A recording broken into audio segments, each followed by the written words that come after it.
study. Start a conjoint reading of the statutory provisions with the enunciation of this court leaves nothing to doubt that in the scheme of the IBC, what is intended by the expression financial creditor is a person who has direct engagement in the functioning of the corporate debtor, who is involved right from the beginning while assessing the validity of the corporate debtor, who would engage in restructuring of the loan as well as in reorganization of the corporate debtor's business when there is financial stress. In other words, the financial creditor, by its own direct involvement in a functional existence of corporate debtor, acquires unique position who could be entrusted with the task of ensuring the sustenance and growth of the corporate debtor, akin to that of a guardian in the context of insolvency resolution process.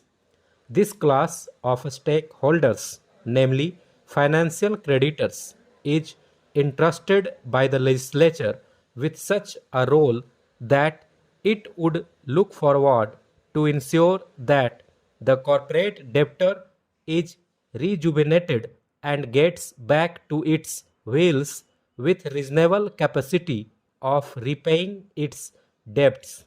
and to attend on its other obligations.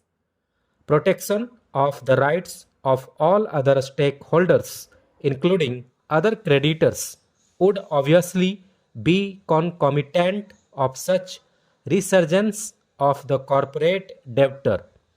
Keeping the objectives of the code in view, the position and role of a person having only security interest over the assets of the corporate debtor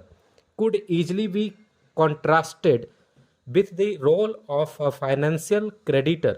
because the former shall have only the interest of realizing the value of its security,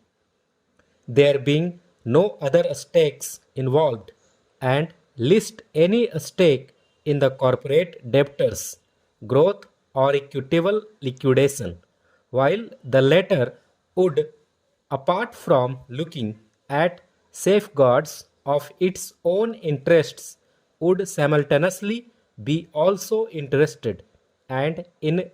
rejuvenation, revival, and growth of the corporate debtor. Thus understood, it is clear that if the former, that is, a person having only security interest over the assets of the corporate debtor, is also included as a financial creditor and thereby allowed to have